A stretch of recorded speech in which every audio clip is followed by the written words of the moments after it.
When we travel the world, we expect to bring back souvenirs, right? Photos, maybe some cool gifts for friends and family.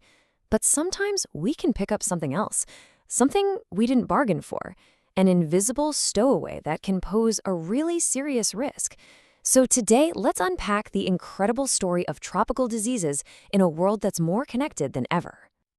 And this quote right here, it just hits the nail on the head. It tells us that a disease that starts thousands of miles away can pop up in your local emergency room, catching everyone by surprise. It really drives home the point that this isn't just a tropical problem anymore. It's a global health reality we all need to be aware of. So how does an invasion like this even start? Well, every single infection has a beginning, a point of entry. And for these diseases, it can be something so ridiculously ordinary, you wouldn't even think twice about it. Let's dig into how these invisible intruders actually get inside. Okay, check out the different ways these things get in.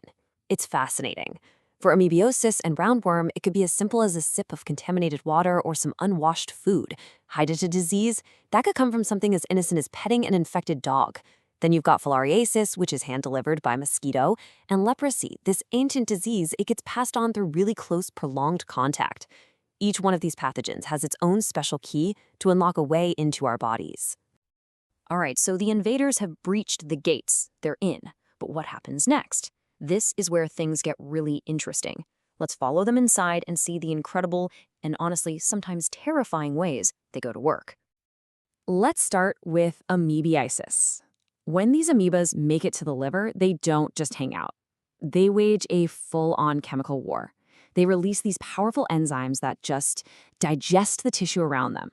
This process is called liqueficative necrosis, and it literally turns solid organ tissue into a liquid mess.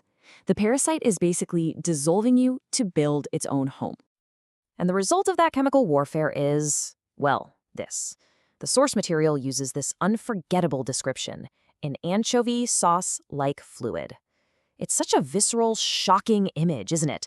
Healthy, living tissue completely transformed into this thick, necrotic goo deep inside your body. So while the amoeba is fighting a war in one spot, the Ascaris roundworm goes on this bizarre journey that sounds like it's straight out of a sci-fi movie. I mean, just follow these steps. First, you swallow the eggs, and they hatch in your gut.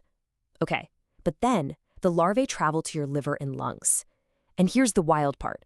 They get coughed up, and then you swallow them again so they can finally grow up back in the intestine. It's this incredible and, frankly, super unsettling round trip inside its own host. So we've seen a localized attack and a cross-country tour. Filariasis has a different strategy. It lays siege to an entire system in your body. Its target is the lymphatic system, basically your body's drainage plumbing. The adult worms just set up camp in the lymphatic channels and create a living dam. Fluid can't drain, so it backs up, causing this massive swelling. And over many years, this leads to the thickened skin and heartbreaking disability we know as elephantiasis. Now, instead of a chemical attack or a biological dam, hydatid disease is all about physical occupation.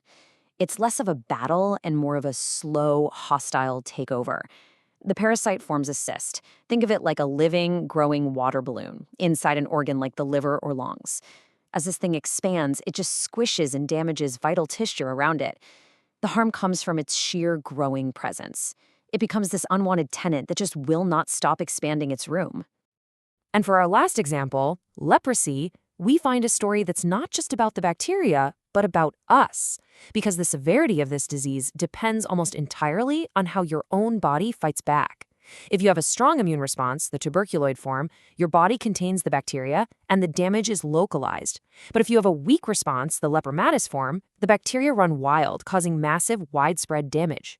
In the end, the outcome is decided by the battle fought between the invader and your body's own defense force. A lot of these infections can simmer for years, just quietly causing problems. But they all have a potential tipping point, a moment where this long-term problem just explodes into a life-or-death emergency. And that's usually when a surgeon gets an urgent call. Hey, remember that anchovy sauce abscess we talked about in the liver? Well, if it's not treated, it can keep growing until it bursts. And where it bursts determines the kind of disaster that follows. It can rupture into your chest, your abdomen, or, and this is the most terrifying one, into the sac that surrounds your heart. That is an absolute lights and sirens medical catastrophe. 45 centimeters, that's about a foot and a half long.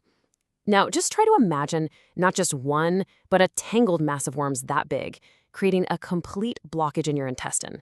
They call it a bolus. This is a common reason for emergency surgery, especially in kids, where surgeons literally have to go in and pull out a ball of worms to save a life. Sometimes the way we diagnose these emergencies can be unexpectedly poetic. When one of those hydatid cysts in the lung bursts, its inner layers collapse and just float there in the fluid.